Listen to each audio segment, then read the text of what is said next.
સામર્થ્ય કે પ્રભુ છે મોટા મોટા અસુરોને મારી શકે અને જશોદામાંથી પછાત કે બી જાય, ભયભીત થઈ જાય. પ્રભુ પરમાત્મામાં પ્રભુ માટે કહેવાય છે કરતમ અકર્તમ અન્યથા કરતમ સિદ્ધ પુરુષ.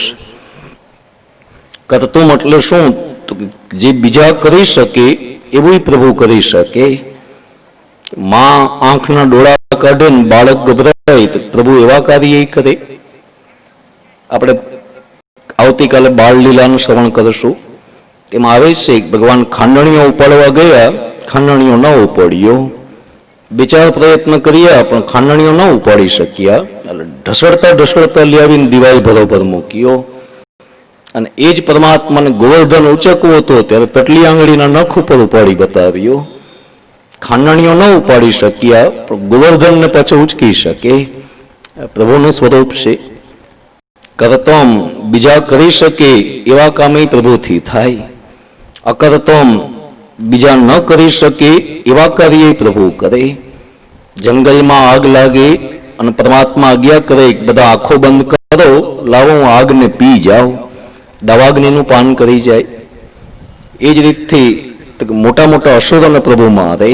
અકર્તમ અને અન્યથા કરતમ સિદ્ધ પુરુષ. કોઈના મનમાં વિચાર ન હોય એવા કામ પ્રભુ કરી બતાવે. પર્વતને આ રીતથી ઉપાડી લેવા તો આ કોઈના મનમાં વિચાર ન હોય. 16,000 વિવાહ કે જે કોઈ કલ્પના પણ ન કરે. પરમાત્માની અંદર આ બધું છે. કરતમ અકર્તમ અન્યથા કરતમ સિદ્ધ પુરુષ એ ભગવત સ્વરૂપ છે. રામાવતાર એ તો પરમાત્મા એ જગતને અમુક મર્યાદા સમજાવવા માટે લીધેલો અવતાર. એક આદર્શ રાજા કેવા હોય, એક આદર્શ દીકરો કેવો હોય, એક આદર્શ મોટો ભાઈ કેવો હોય, આ બધા આદર્શો રજૂ કરવા માટે પ્રભુએ જે અવતાર લીધો એ રામાવતાર, જેમાં પરમાત્માએ બધી મર્યાદાઓ પાડી. ભગવાન રામ ક્યારેય રણ મેદાનમાં શત્રુ સામે પીઠ બતાવી ન ભાગે. અને ભગવાન એમ કહે છે કે જેવો મોકો આવે હું એ રીતથી કરી લઉં. પરમાત્મા તો આજ્ઞા કરે છે કે 17 વાર જરાસંધને એને પરાજિત કરીને ભગાડ્યા. અને 18મી વાર ભગવાન રણછોડરાય થઈ નીકળી ગયા, પોતે પણ ભાગ્યા. સુખદેવજી કથા વર્ણન કરી ત્યારે બોલ્યા છે કે પરમાત્મા આ રીતથી રણ મેદાન છોડીને ભાગ્યા એટલે જ ભગવાનનું નામ પડ્યું રણછોડરાય. રણછોડરાય કેવાના પણ એ જ ભગવાન દ્વારિકાધીશ પ્રભુ જ્યારે મહાભારતના યુદ્ધમાં પધાર્યા, જે કથા આપણે પેલે કે બીજે દિવસે સાંભળી ચૂક્યા છીએ. એ મહાભારતના યુદ્ધ પછી ભગવાન રથમાં બિરાજતા હતા અને સ્વામી અભિમન્યુની પત્ની ઉત્તરા દોડતી આવીને વિનંતી કરી કે મારા ગર્ભમાં જે બાળક છે એની રક્ષા કરો. અને ભગવાને ગર્ભની રક્ષા કરવા માટે પધાર્યા, પરીક્ષિતની રક્ષા માટે પ્રભુ પધાર્યા.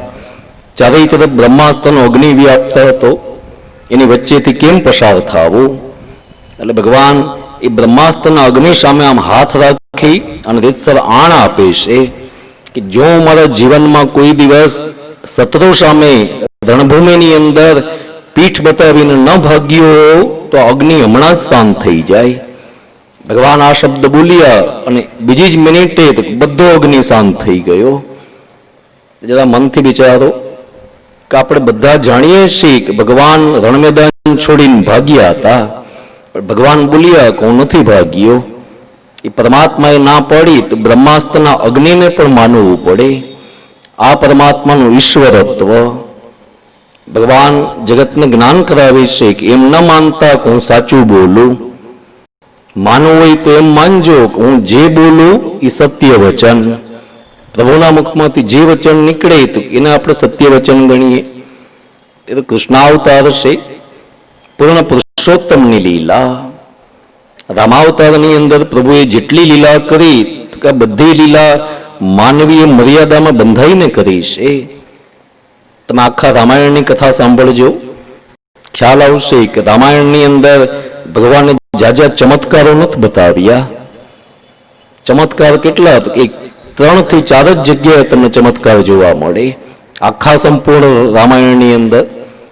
એક તાડકા વધ કર્યો તો ચમત્કાર, પેલું ચરણના સ્પર્શ દ્વારા શિલા પથ્થરમાંથી અહલ્યાને ઉત્પન્ન કરી દીધા, તો એ ચમત્કાર. સેતુ બાંધી બતાવ્યો, આ ચમત્કાર. બાકી તમે વિચારો તો કથામાં તો જાજી ત્યાં ચમત્કારો જોવા ન મળે. પરમાત્માએ પોતાના પુરુષાર્થ દ્વારા, કર્મ દ્વારા આ બધી વસ્તુ કરી છે. અને કૃષ્ણાવતારની કથાને સાંભળો, એમાં ડગલે ને પગલે ચમત્કાર આવે. લાત મારે ને ગાડું આકાશમાં ઉડાડી દે, વંટોળીઓ આવે અને ભગવાન આમ હાથ દબાવે ત્યાં આખો વંટોળીઓ દબાઈ જાય.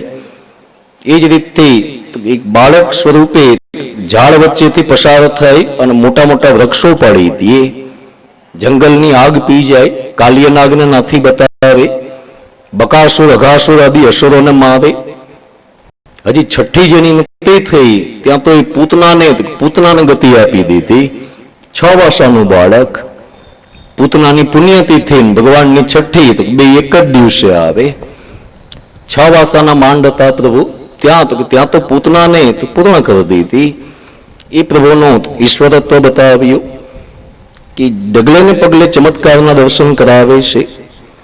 રામાયણની કથા તો એ અલગ કથા, અને પરમાત્મા શ્રી કૃષ્ણની લીલા તો એ જરા એ રીતથી અલગ પડે.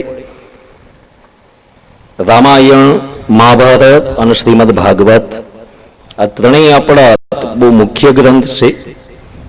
4 પાયા જોવા જાઓ તો ભગવદ્ ગીતા, શ્રીમદ ભાગવત, રામાયણ અને મહાભારત, આ 4 પાયા. એમાં આ 3 તો બહુ ઉત્તમ.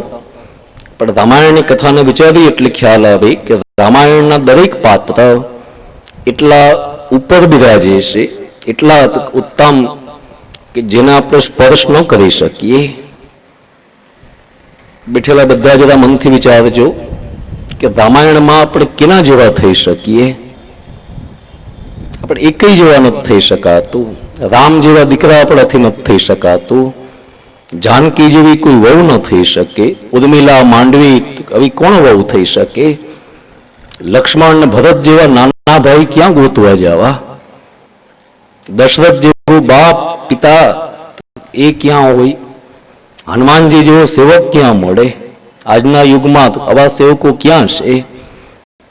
એકય પાત્રને જોજો આપણને ખ્યાલ આવશે કે આપણે એકય પાત્ર જેવા નથી થઈ શકાતું, એનો આપણે સ્પર્શ નથી કરી શકતા. અને મહાભારતમાં તો બધા એવા પાત્રો છે કે આપણને આમ જીવંત પાત્રો લાગે. મહાભારતના એક પાત્રને વિચારજો.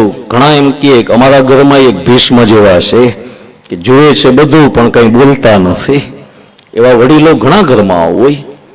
શકુની જેવા ખટપટ કરાવવા વાળા તો ઘણા ઘરમાં છે. એના એક પાત્રને જોઈને એમ થાય કે હા, આવા તો ક્યાંક ને ક્યાંક આપણને જોવા મળે. રામાયણના દરેક પાત્ર એટલા ઉત્તમ અને ઉપર બિરાજે કે સામાન્ય જન સ્પર્શ ન કરી શકે. આપણે એમાંથી પ્રેરણા લઈએ છીએ પણ એના જેવા તો થઈ નથી શકાતું. શ્રીમદ ભાગવતના દરેક પાત્રોમાં તો આપણને જીવન જોવા મળે. આજનો આ ઉત્તમ દિવસ, આજના પરમ મંગલ દિવસે આપણને સૂર્યવંશ અને ચંદ્રવંશ બે કથા શ્રવણ કરવા મળે છે. પરમાત્માએ સૂર્યવંશમાં રામાવતાર લઈ અને જગતને પુરુષાર્થ બતાવ્યો. એ સમયમાં કોઈના મનમાં કલ્પના નથી કે દરિયા ઉપર સેતુ બાંધી શકાય, તો કોઈને વિચારેય નતા. અને પરમાત્માએ પ્રભુ એ વસ્તુ કરી બતાવી. રામ નામ ઉપર પથ્થરો તર્યા અને આખો સેતુ બંધાઈ ગયો. વાંદરાઓ પાસેથી કામ લઈ બતાવ્યું. વાંદરા અને રેંછના બધા જે કામ બગાડવા વાળા હતા એના હાથમાંથી બધું સારામાં સારું કામ લઈ બતાવ્યું. પુરુષાર્થને બતાવ્યો છે કે ભાઈ માણસ મહેનત કરી અને ગમે એવા અશક્ય કામને શક્ય કરી શકે. એ બધું જ્ઞાન કરાવવા માટે પરમાત્માએ અવતાર લીધો.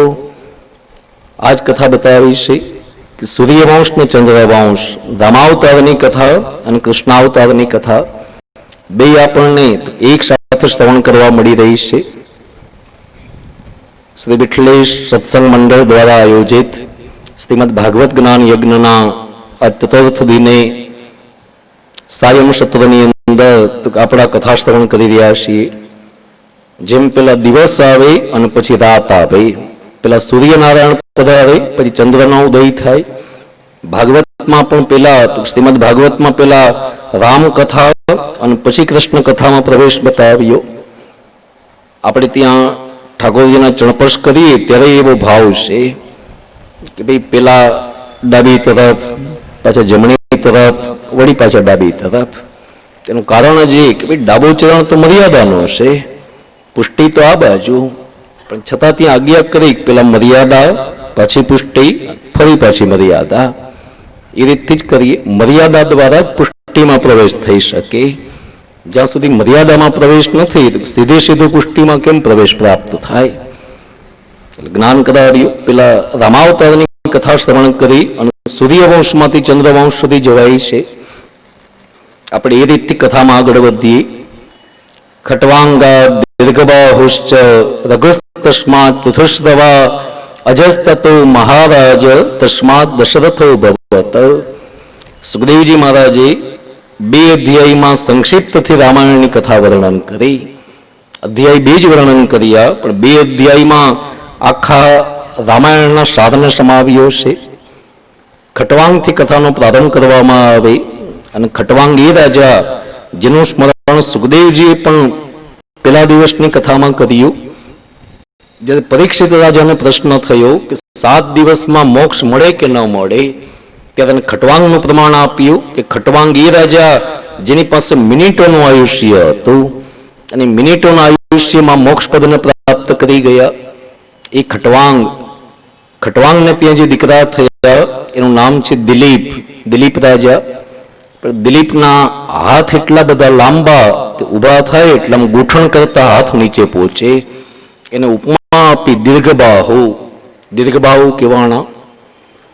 ઇતિહાસ એમ કહે છે કે અત્યાર સુધીમાં 3 મહાપુરુષો એવા થયા કે જેના હાથ ગૂંઠણ જેટલા લાંબા. એક તો દિલીપ રાજા જે દીર્ઘબાહુ કહેવાના છે, બીજા સુખદેવજી મહારાજ જે પ્રલંબ બાહુ કહેવાના, અને ત્રીજા ભગવાન મર્યાદા પુરુષોત્તમ રામ જે આજાનુબાહુ કહેવાના.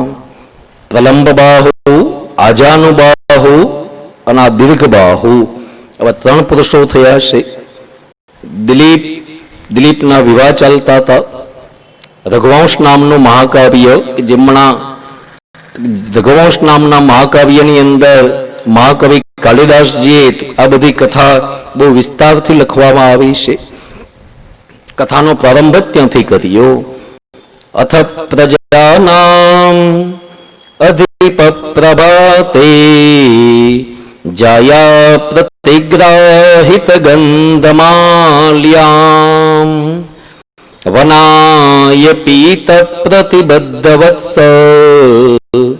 યશોદનો ધેનુ ઋષિર મુમોચ. દિલીપ રાજાના લગ્ન ચાલી રહ્યા હતા. સુદક્ષિણા નામની રાજકુમારી સાથે ધામધૂમથી વિવાહ સંપન્ન થયા. એ વખતે સ્વર્ગમાંથી ઇન્દ્ર રાજા મળવા માટે આવ્યા.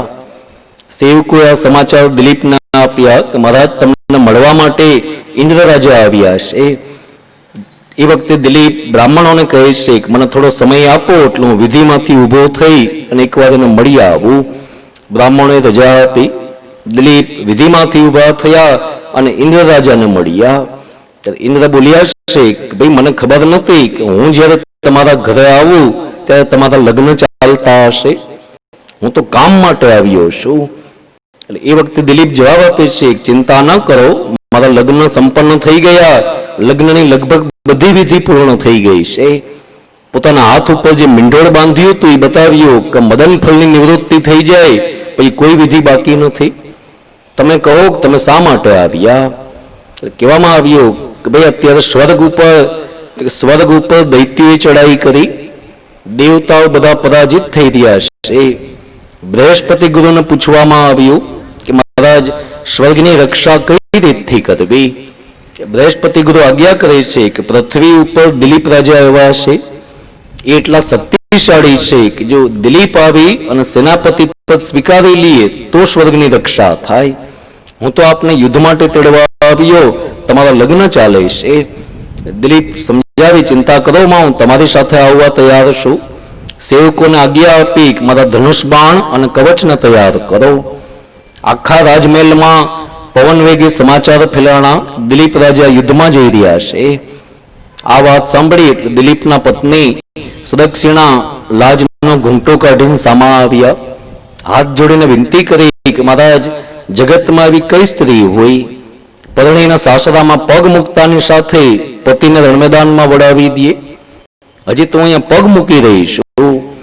દિલીપ સમજાવે છે કે ભાઈ તમે ક્ષત્રિયના દીકરી હતા અને આજથી એક રાજાના પત્ની પણ બન્યા. સાંભળી લ્યો દેવી, કે અમને કોઈના લગ્ન પ્રસંગમાં નિમંત્રણ મળે અને ન જઈએ તો ચાલે, પણ યુદ્ધનું નિમંત્રણ મળે, યુદ્ધની અંદર ન જઈએ ન ચાલે. અમારા ઘરમાં તમારા પગલા સુકનવંતા માનવામાં આવે છે કે તમારા પગલે મને ત્યાં રણમેદાનમાં જવાનો મોકો મળ્યો. એટલે પત્ની એટલું બોલ્યા કે મહારાજ બધી વાત સાચી, પણ સાથે સાથે હું નવ વધુ છું, પરણીને સાસરામાં પગ મૂકી રહી છું, અનેક ઈચ્છાઓને અને ઘણા બધા અરમાન લઈને અહીંયા આવી છું. દિલીપ પત્નીની વાત સાંભળી એટલે એટલું બોલ્યા કે મને થોડા દિવસોનો સમય આપો. પત્નીને વચન આપ્યું કે આજથી 18મા દિવસનો સૂર્યાસ્ત ન થાય એ પેલા હું ઘરે પાછો આવી જાઉં. 18 દિવસની તો કે એને અવધિ આપી છે. શાસ્ત્રમાં તમને 18 નો આંકડો તો ઘણી જગ્યાએ જોવા મળશે કે રામાયણમાં જે આ દિવસો આપ્યા એ 18 દિવસો આપ્યા. શ્રીમદ ભાગવતના શ્લોક કેટલા? તો 18,000 શ્લોક. ભગવદ્ ગીતાના અધ્યાય કેટલા? તો 18 અધ્યાય. મહાભારતનું યુદ્ધ કેટલા દિવસ ચાલ્યું? તો 18 દિવસ ચાલ્યું. એમાં કેટલી લશ્કરની ટુકડી, કેટલી અક્ષૌણી સેના ગઈ? તો કે 12 કૌરવોની અને 6 પાંડવોની, એટલે 18. બધામાં 18 નો આંકડો આવશે. તે 18 ની સંખ્યા વ્યાસજીએ ઘણી જગ્યાએ મૂકી છે. અહીંયા પણ કહેવાનું 18 દિવસનો સમય આપ્યો કે આજથી 18મા દિવસનો સૂર્યાસ્ત ન થાય એ પેલા હું ઘરે પાછો આવી જાઉં. પત્નીના વચન આપી અને દિલીપ રથમાં બેઠા ઇન્દ્ર રાજા સાથે સ્વર્ગમાં પધાર્યા.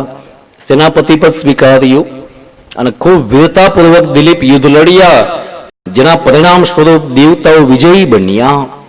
એ પ્રસન્ન થયેલા દેવતા બોલ્યા છે કે રાજા માંગો, તમે જે માગશો એ તમને આપશો. દિલીપે વિનંતી કરી કે પેલા તો એક વાતનો જવાબ આપો કે અત્યારે પૃથ્વી ઉપર કયો દિવસ ચાલે છે? એ બૃહસ્પતિ ગુરુએ દિનમાનની ગણતરી કરી અને બોલ્યા કે અત્યારે ફલાણો દિવસ ચાલી રહ્યો છે. દિલીપને યાદ આવ્યું કે અરે આ દિવસ તો મેં મારા પત્નીને ઘરે પાછા આવવા માટે આપ્યો હતો. દેવતાઓ જ્યારે વરદાનની વાત કરવા લાગ્યા, દિલીપ હાથ જોડીને બોલ્યા છે કે આપ દેવોના કૃપાથી, આશીર્વાદથી મારા રાજ્યમાં બધી વસ્તુ છે, કોઈ વસ્તુની કમી નથી. પ્રસન્ન થઈને જો દેવા માંગતા હો તો કૃપા કરીને મને રજા આપો, વિદાય આપો. પરણ્યા પછી પેલી વાર પત્નીને વચન આપ્યું છે. એ પ્રસન્ન થયેલા દેવતાઓએ દિલીપને વિદાય આપી અને દિલીપ ઉતાવળા સ્વર્ગની બહાર નીકળવા લાગ્યા. એ વખતે પ્રસંગ છે કે સ્વર્ગના દરવાજા ઉપર સ્વર્ગની અધિષ્ઠાત્રી દેવી સુરભી ગાયનું મંદિર આવે અને સુરભી ગાય મનમાં રાહ જુએ છે કે એ દીકરા જેણે અમારા સ્વર્ગની રક્ષા કરી, અમારા દેવતાઓની રક્ષા કરી, આજ આ દીકરો મારા મંદિરમાં આવશે, પગે લાગશે એટલે હું એના ઉપર ખૂબ આશીર્વાદ વરસાવું. એટલે રાહ જોઈને બેઠા છે. પણ દિલીપ ઘરે જવાની ઉતાવળમાં એટલા બધા હતા કે ઉતાવળમાં મંદિરની સામેથી પસાર થયા, પણ મંદિરમાં દર્શન કરવા ના આપ્યા. દિલીપને યાદ જ નથી કે અહીંયા વચ્ચે એક મંદિર આવે છે, એ મા મારી રાહ જોઈને બેઠા છે. અહીં સુધી આવ્યો તો ચાલો એકવાર ત્યાં વંદન કરો, તો કે કોઈ વાત નહીં. ઉતાવળમાં સામેથી પસાર થયા, પણ મંદિર તરફ નજરે ન ગઈ એની. સુરભી આ દ્રશ્ય જોયું એટલે હૃદયમાં દુઃખ થાય છે કે આ દીકરો મંદિરની સામેથી પસાર થયો, પણ એકવાર માથું નમાવા માટે ના આવ્યો. ઘરે દિલીપ સમયસર આવી ગયા. પત્ની પાસે આવીને બોલ્યા છે કે લ્યો દેવી, યુદ્ધના મોરચે પણ અગ્રેસર છું અને પત્નીને આપેલા વચનને પાળવામાં પણ અગ્રેસર છું. સૂર્યાસ્ત ન થયો એ પેલા હું પાછો આવી ગયો. ઘરે સમયસર પહોંચ્યા, આનંદથી દિવસો વિતાવા લાગ્યા. પણ સુરભીના હૃદયમાં દુઃખ થયું અને પરિણામ એ આવ્યું કે દિલીપ અપુત્ર રહ્યા. એને ત્યાં સંતાન સુખની પ્રાપ્તિ ન થઈ. થોડો સમય આશામાં ને આશામાં સમય વિતાવ્યો. એક દિવસ દિલીપ દુઃખી થઈને કહે છે કે દેવી, હવે મને ઘરમાં રહેવું નથી ગમતું. મનમાં એમ થાય કે થોડોક સમય જંગલમાં ચાલ્યો જાઓ. પત્ની પણ કહે છે કે તમે જ્યાં પધારો ત્યાં મને સાથે લઈ જાઓ. પોતાના પત્નીને સાથે રાખ્યા. થોડા ઘણા દાસ દાસીઓ ભેગા લઈ અને દિલીપ વનવાસ ભોગવવા લાગ્યા. એ વખતે વશિષ્ઠ ગુરુના બધા શિષ્યો જંગલમાં ફૂલ તુલસી તોડવા માટે આવ્યા. એને દિલીપના રીતથી ફરતા જોયા એટલે આશ્રમમાં જઈને ગુરુદેવને વાત કરી કે આપણા યજમાન દિલીપ રાજા અત્યારે આપણા જંગલમાં ભટકી રહ્યા છે. વશિષ્ઠ ગુરુ આજ્ઞા કરે છે કે જાઓ, દિલીપને જઈને કહો કે હમણાં થોડો સમય ક્યાંય જવાની જરૂરત નથી, મારા આશ્રમમાં આવીને બેસી જાઓ. અને ગુરુની આજ્ઞા થઈ એટલે દિલીપ પણ આશ્રમમાં આવીને બેઠા. એ વશિષ્ઠજીના આશ્રમમાં રહેવા લાગ્યા. એક દિવસ સાંજનો સમય હતો. દિલીપ અને વશિષ્ઠ બે એકલા બેઠા હતા. મોકો લઈ અને વશિષ્ઠ ગુરુ એટલું બોલ્યા છે કે દીકરા, ભોગવવા માટે તારી પાસે ઘણો સમય બાકી છે. અત્યારથી તને બધો વૈરાગ્ય કેમ જાગ્યો કે તું ઘરબાર છોડી અને જંગલમાં બેસી ગયો? બધી વાત સમજાવી એટલે દિલીપ બોલ્યા છે કે મહારાજ, મારે ત્યાં સુખની પ્રાપ્તિ ન થઈ અને મને કોઈ એવું દુઃખ નથી કે મારે ત્યાં બાળક નહીં. દિલીપ બોલ્યા કે દુઃખ એ વાતનો કે મેં મારા હાથથી એવું ક્યું કર્મ કર્યું, મારાથી એવો કયો અપરાધ થયો કે મને આ સુખની પ્રાપ્તિ નહીં? ત્યારે વશિષ્ઠ ગુરુ બોલ્યા છે કે ચાલ દીકરા, તું કર્મ ઉપર તો ભરોસો રાખશ. કર્મની વાત કરે છે, કર્મનો વિચાર કરે છે, ઉત્તમ છે. ખોટા ભાગ્ય કે નસીબના દોષ નથી કાઢતો. એ તો માણસોનો તો સ્વભાવ છે કે વાતમાં વાત ભાગ્ય ઉપર ઢોળી દે, નસીબના વાંક કાઢે. કર્મનો વિચાર નથી થતો. આપણે બધા ભાગ્યને દોષ આપીએ, નસીબના વાંક કાઢીએ છીએ, પણ કર્મ વિશેનો વિચારીએ. વશિષ્ઠજી બોલ્યા છે કે તારું એટલું સારું છે કે તું કર્મ પ્રત્યે તો સાવધાન છો, નસીબ કે ભાગ્યની વાત નથી કરતો. જો કોઈ વસ્તુ આપણી ખોવાઈ જાય ત્યારે ઘણા લોકો એમ બોલે કે અમારા નસીબમાં નથી એટલે ખોવાઈ ગઈ. કોઈ વસ્તુ ઉપડી જાય ત્યારે લોકો બોલે કે અમારા ભાગ્યમાં નથી એટલે ચાલી ગઈ. નાની નાની બાબતમાં તો આપણે નસીબ અને ભાગ્યને દોષ આપીએ છીએ. અત્યારે તમે જુઓ, હજી તો 4:30 થઈ રહ્યા છે. હજી 1 કલાક થશે એટલે માણસો જાજા થશે. 5:30 વાગે એટલો સમય બેઠો હોય ત્યારે આપણને વિચાર એ આવે કે ચપ્પલ બહાર કાઢ્યા છે અને ગળદી વધતી જાય. જેમ જેમ સમય વધે એમ ઘણાને ચિંતા થાય કે ભૂલથી કોઈક મારા ન પહેરી જાય તો સારું. આવા આપણને વિચારો આવતા હોય. અને વિચારો, માની લ્યો કે આપણે ત્યાં પહોંચ્યા અને બહાર જઈને જોયો કે ભાઈ આપણા ચપ્પલ ત્યાં નથી, કોઈ પહેરી ગયા, ત્યારે ઘણા લોકો એમ બોલે કે કંઈ વાંધો નહીં, એના ભાગ્ય ના હોય તો એ ભલે લઈ જાય. લોકો એમ કહે કે એના નસીબ ના હશે એ ભલે લઈ જાય. ત્યારે મનમાં એ વિચાર આવે કે રાવણ આવી અને જાનકીનું હરણ કરીને ચાલ્યો ગયો. ત્યારે ભગવાન રામ એમ ન બોલ્યા કે મારા નસીબમાં નહીં હોય, મારા ભાગ્યમાં ન હોય એટલે ઓલો ઉપાડી ગયો હતો કે કોઈ વાત નહીં. ભગવાને ભાગ્ય કે નસીબને દોષ ના આપ્યા, કર્મ કરી બતાવ્યું.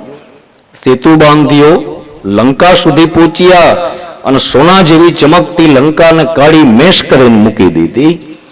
રાવણના એ હાલ કર્યા કે એના કુટુંબમાં કોઈ બીજો દીકરો એવી ભૂલ ન કરે, આખા પરિવારમાં કોઈ બીજી એવી ભૂલ ન કરે એવા એના હાલ કર્યા. કર્મને આગળ બતાવ્યું છે. આજ પણ વશિષ્ઠજી બોલ્યા છે કે તું ભાગ્યને દોષ નથી આપતો, કર્મનો વિચાર કરે છે.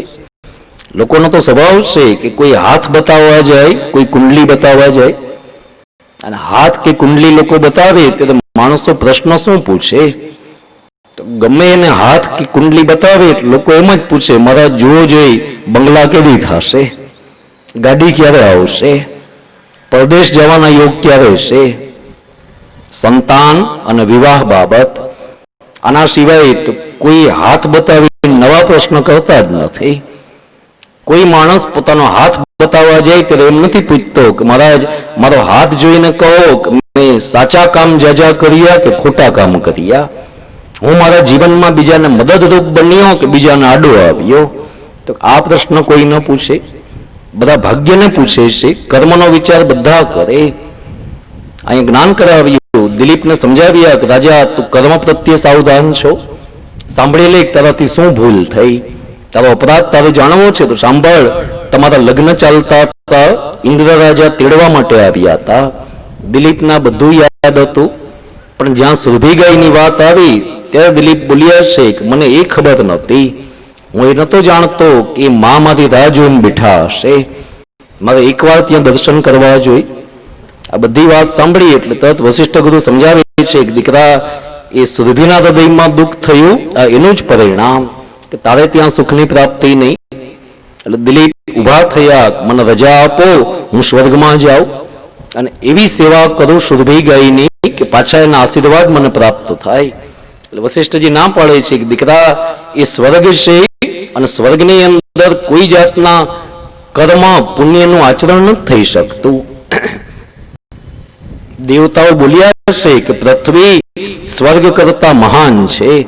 એનું કારણ જ એ છે કે પૃથ્વી ઉપર કર્મ કરી પણ શકાય અને કર્મના ફળ પણ ભોગવી શકાય. સ્વર્ગની અંદર પુણ્યના ફળ ભોગવી શકાય છે, પણ પુણ્યના આચરણ નથી થઈ શકતા. ત્યાં પુણ્યના આપણે ફળ ભોગવીએ. એક મહાત્મા તો એમ બોલ્યા છે કે સ્વર્ગ એટલે શું, તો કે મોંઘામાં મોંઘી હોટલ જેવા કાયદા. ખિસ્સાના પાકીટમાં જ્યાં સુધી ભર્યું છે ત્યાં સુધી બધી સગવડતા ટેબલ ઉપર મળે, અને જેવું પાકીટ ખાલી થાય એટલે એ જ હોટલના 4 માણસો ટીંગાટોળી કરીને રસ્તા ઉપર મૂકી જાય.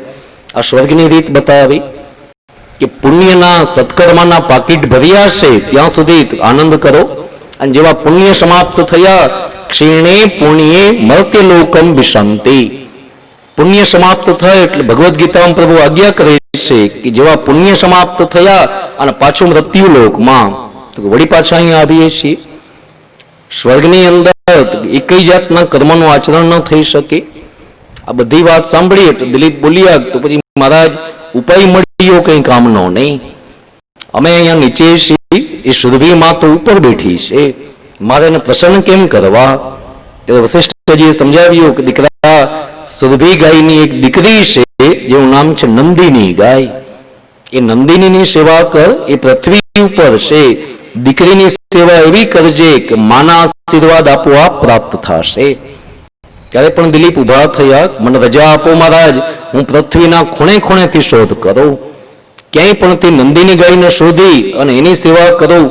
એટલે વશિષ્ઠજી સમજાવે કે દીકરા તારે ક્યાંય શોધવા જવાની જરૂરત નથી, મારી ગૌશાળામાં જઈને જોઈ આવો કે મેં નંદિની ગાયને જ બાંધ્યા છે, આશ્રમની પછવાડે જ બાંધેલા હતા. દિલીપ બહુ પ્રસન્ન થયા, નંદિની ગાયના દર્શન કર્યા, હાથ જોડીને બોલ્યા છે કે માં તારા ચરણથી હું મારો પ્રાયશ્ચિત શરૂઆત કરું છું. દાસ દાસીઓ ભેગા હતા એ બધાને કહેવામાં આવ્યું તમે બધા ઘરે ચાલ્યા જાઓ, અત્યાર સુધી હું રાજા હતો, તમારી સેવા સ્વીકારતો હતો, હવે હું રાજા નથી, હવે તો હું ખુદ સેવક ધર્મ અપનાવી રહ્યો છું, અને સેવકના પછી કોઈ સેવક ન હોય. એને હટાડવામાં આવ્યા, તમે બધા ચાલ્યા જાઓ. દિલીપ અને સુદક્ષિણાએ ગૌ સેવાનો પ્રારંભ કર્યો. ભાગવતકાર કહે છે ગાયની સેવા ગોવાળી કરે, પણ દિલીપની ગૌ સેવા તો બહુ વિશિષ્ટ સેવા બતાવી. તસ્યા ખુરણ્યા સપવિત્ર પાંસો મપાંસુલા નામ ભવિદૂર કીર્તિ માર્ગમ મનુષ્યેશ મરધર્મ પત્ની શ્રુતે દિવાર્થમ સ્મૃતિરન્વગચ્છત. સુદક્ષિણા પણ કેવા છે તો ત્યાં લખ્યું માર્ગમ મનુષ્યેશ ધર્મ પત્ની. આ તો ધર્મપત્ની હતા, પતિના પગલે પગલે ચાલવા વાળા છે. પતિની સાથે પ્રાયશ્ચિતમાં પણ આ પત્ની ભેગા આવ્યા. એક ભગવાન મર્યાદા પુરુષોત્તમ રામ જેમના પત્ની એટલે જાનકી માં, અને બીજા દિલીપની પત્ની સુદક્ષિણા. આ બે માટે વિચારજો એટલે ખ્યાલ આવશે કે ભૂલ કોણે કરી હતી, તો કે ભૂલ તો દિલીપ રાજાથી થઈ હતી. એ પગે લાગતા ભૂલી ગયા અને આ તકલીફ થઈ. તો પત્ની કહી શકતા હતા કે ભાઈ ભૂલ તમે કરી છે તો પ્રાયશ્ચિત તમે કરી લ્યો, હું શું કામ તમારી ભેગી જંગલમાં ભટકું. પણ જ્ઞાન કરાવ્યો હું ધર્મપત્ની છું, તમારી અર્ધાંગીની, તમે જ્યાં જાશો ત્યાં હું સાથે રહું. અને એ જ રીતથી જાનકીને વિચારીએ કે વચન રામે આપ્યા હતા, જાનકી કદાચ જંગલમાં ન ગયા હોત તો કોઈ સમાજમાં એના આંગળી ન ચીંધી શકત. કેમ તો કે વચનમાં એ વચ્ચે નતા આવતા, પણ છતાં જાનકી પતિની સાથે સાથે રહ્યા. આ સુદક્ષિણાની પણ કથા છે કે સમ્રાટની પત્ની, રઘુકુલના સમ્રાટની પત્ની એ પોતાના નાજુક હાથેથી ગૌશાળામાંથી ગોબર, ગૌમૂત્ર આ બધું ખોબામાં લઈને બધું સાફ કરે. આખી ગૌશાળાને લીપી ઘૂપીને તૈયાર કરે. સવારના પોરમાં દિલીપ ગાય ચરાવવા માટે નીકળે એટલે એ જ વખતે હાથમાં પૂજાનો થાળ લઈ અને દરવાજે ઉભા રહી જાય. ગાય ત્યાંથી પસાર થાય એટલે નંદિનીના ભાલ પ્રદેશ ઉપર કુમકુમનું તિલક કરી દે, ગળામાં એક પુષ્પની માલા પીરાવે અને હાથ જોડીને વિનંતી કરે કે જોજોમાં સાંજના પાછા વેલા વેલા પધારજો, હું અહીં આશ્રમના દ્વારમાં ઉભી રહીને તમારી રાહ જોઉં. નંદિની પણ માથું ધુણાવીને ચાલતા થાય.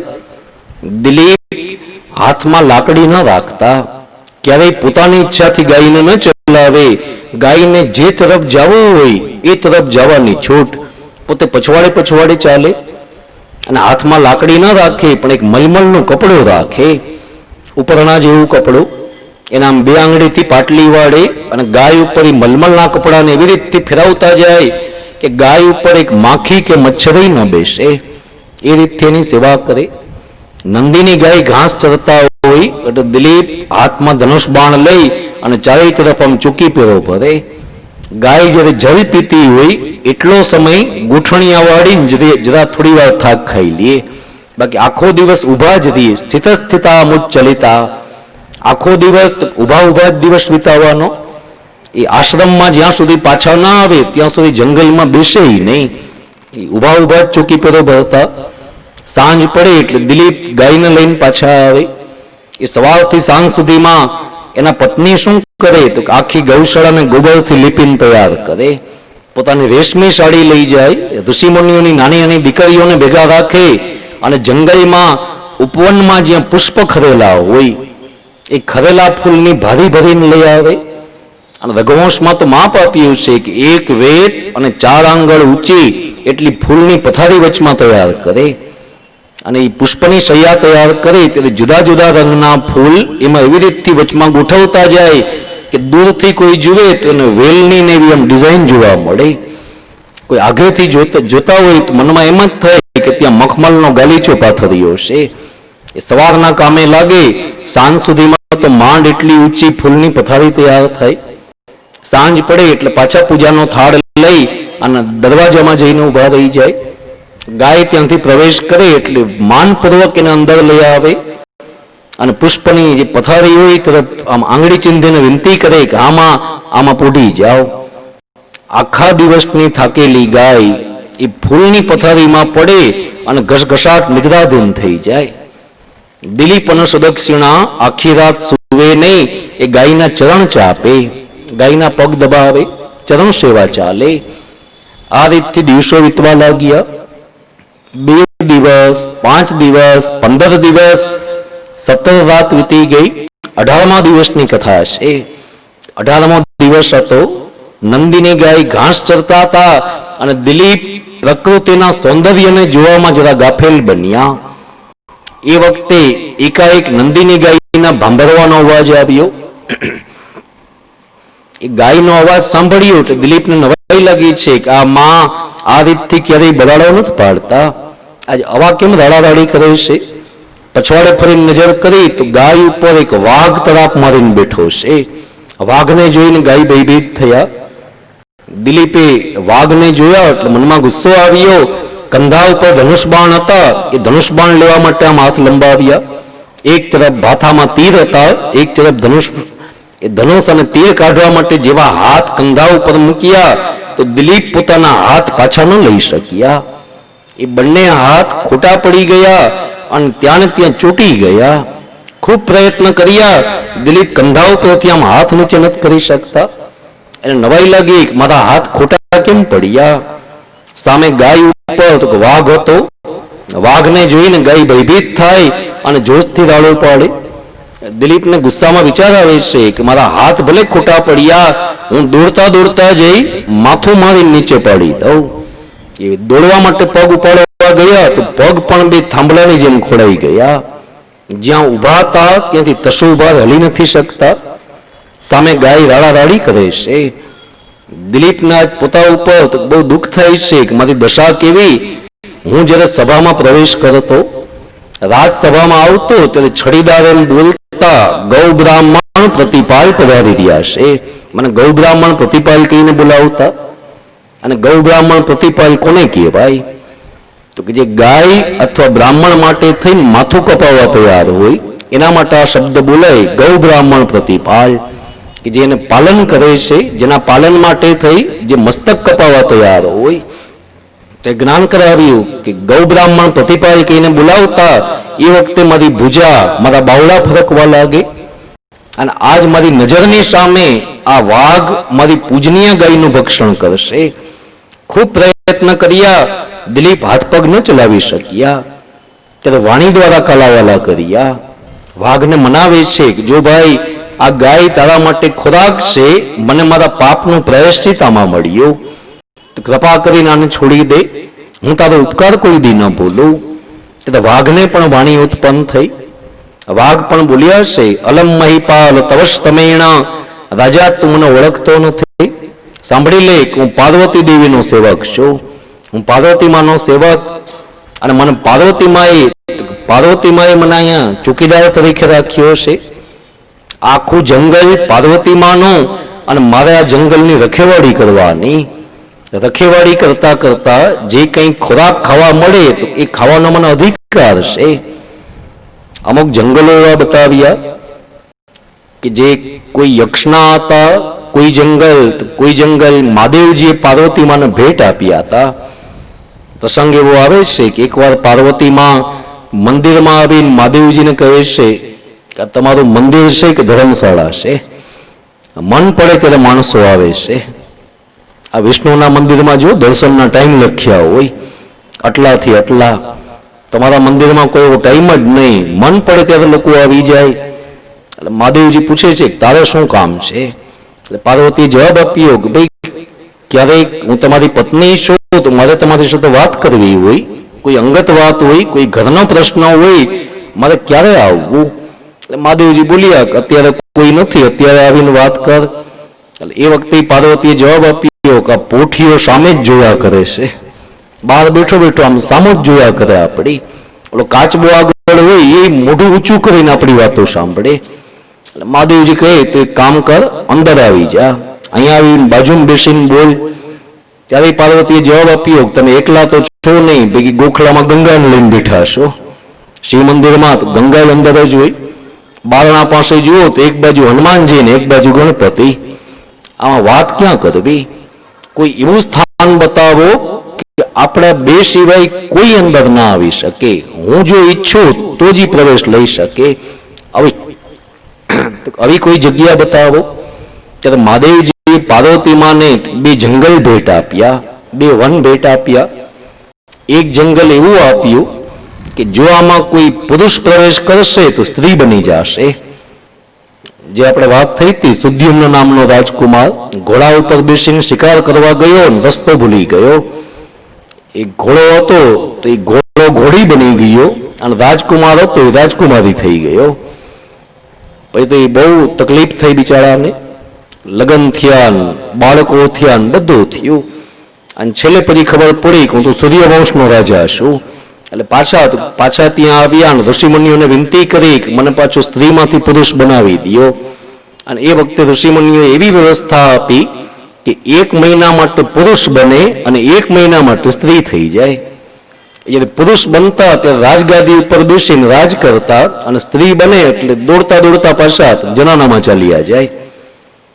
અને એ સમયમાં મહિનો એટલે કઈ તારીખ ઉપર તો મહિના ચાલતા નહીં.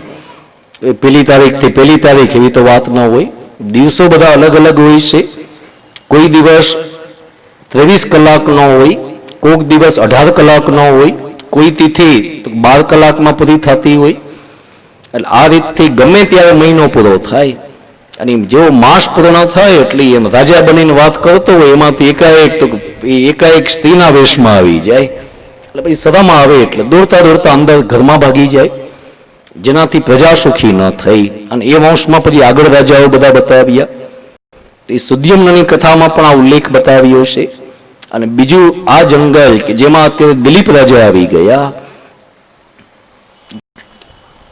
એક કથા એવી પણ આવે છે કે કંસની માતા એટલે કે ઉગ્રસેનની પત્ની, એ ઉગ્રસેનની પત્ની ભૂલથી યક્ષોના વનમાં ચાલી ગઈ હતી. અને એ વખતે રાજા પણ ત્યાં આવ્યા. કોઈને ખબર નહોતી કે આ યક્ષોનો વન છે. એ ઉગ્રસેન પોતાના બધા સેવકો સાથે ક્યાંક શિકાર કરવા કે ગયા અને યક્ષ આવી અને યક્ષે ઉગ્રસેન રાજાનું રૂપ લીધું. એ ઉગ્રસેન રાજાનું આ કથા ધ્યાનથી સાંભળજો, બહુ ભાગ્યે જ સાંભળવા મળે એવી કથા કે યક્ષે ઉગ્રસેન રાજાનું રૂપ લીધું અને એ રૂપ લઈ અને ઉગ્રસેનની પત્નીની બાજુમાં આવ્યો. પત્નીને એમ છે કે અમારા પતિ છે એટલે કઈ એને રોકટોક ન રાખી.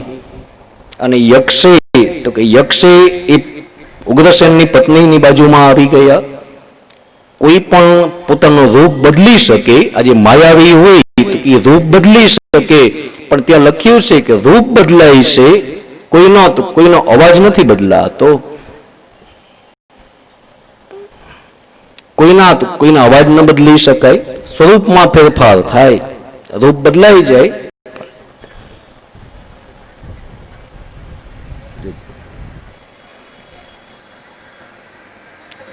એ યક્ષ પણ રૂપ બદલી શક્યો પણ અવાજ ન બદલી શક્યો અને એના અવાજથી ઓળખી ગયા હતા.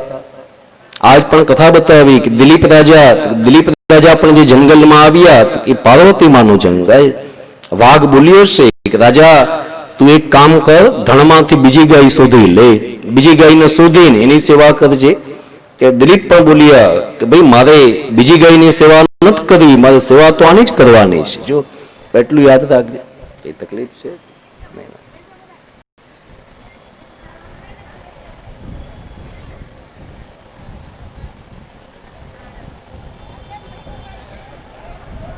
મારા હાથમાં આવી અને તું જ જવાબ આપ કે કોઈ ભૂખ્યા પાસેથી ખાવાનું લઈ લેવું એ પણ એક જાતનું પાપ જ કહેવાય. તમારા પાપ શા માટે કરો છો? આ ગાયને ભૂલી જા, કોઈ ધણમાંથી બીજી ગાયને શોધ અને એની સેવા કર. એ વખતે દિલીપે વાઘને મનાવ્યા કે તારે તો ખોરાકથી મતલબ છે, તો એક કામ કર, ગાયને છોડી દે અને બદલા મને ખાઈ જા, મારું ભક્ષણ કરી જા, તારું પેટ ભરાશે અને મારી માં બચી જશે. આ વાત સાંભળી એટલે વાઘને પણ આ વાત યોગ્ય લાગી છે. વાઘ કબૂલ થયા, મને કોઈ વાંધો નથી, મારે તો ખોરાકથી મતલબ છે. દિલીપ ગાયની આંખમાં આંખ રાખીને કાલાવાલા કર્યા, વિનંતી કરી કે જોજો માં આ વાઘ જેવો મારા ઉપર તરાપ મારે એટલે ઘડી વારે ઉભા ન રહેતા, દોડતા દોડતા આશ્રમમાં ચાલ્યા જાજો. ત્યાં સુદક્ષિણા તમારી રાહ જોઈને ઉભા હશે, ત્યાં જઈને કહેજો કે મારા પાપ કંઈક વધારે નીકળી પડ્યા, આ જન્મમાં પ્રાયશ્ચિત પૂર્ણ ન થયું પણ અધૂરું પ્રાયશ્ચિત આવતા જન્મમાં પૂર્ણ કરશો. આમ બોલીને દિલીપ માથું નમાવીને ઉભા હશે. વાઘને કહે છે ચાલી ભાઈ તરાપ માર. એ થોડી વાર થઈ પણ વાઘે તરાપ ન મારી. જાજી વાર થઈ વાઘ તરાપ નથી મારતો. દિલીપ કંટાળીને માથું ઊંચું કર્યું અને સામો જઈને કેવા ગયા કે ભાઈ મોડું વિલંબ શા માટે કરે છે, જલ્દી તરાપ માર. પણ માથું ઊંચું કરીને સામે નજર કરી તો સામે ગાય પણ નથી કે વાઘ પણ નહીં, અષ્ટભુજા જગદંબાનો રૂપ લઈ અને નંદીની ગાય પ્રગટ થયા. આજ એના મુખમાંથી શબ્દો નીકળ્યા, બસ દીકરા તારી સેવા તો મેં ખૂબ જોઈ લીધી, આજ મારે તારું સમર્પણ જોવું હતું, તારો ત્યાગ જોવો હતો. આજે હું તો તારા ઉપર ખૂબ પ્રસન્ન છું, પણ વિશ્વાસથી કહું છું કે સ્વર્ગમાં બેઠી બેઠી મારી માં તારા ઉપર આશીર્વાદ વરસાવતી હશે. દિલીપ સાંજ પડી એટલે નંદીની ગાયને લઈને પાછા આશ્રમમાં આવ્યા. આશ્રમમાં આવીને હવે દિલીપની કથા છે, પત્ની પાસે આવ્યા અને બધી વાત સમજાવી. પત્નીને બધી વાત કરી કે આ માએ આજ મારી કઠોર પરીક્ષા કરી.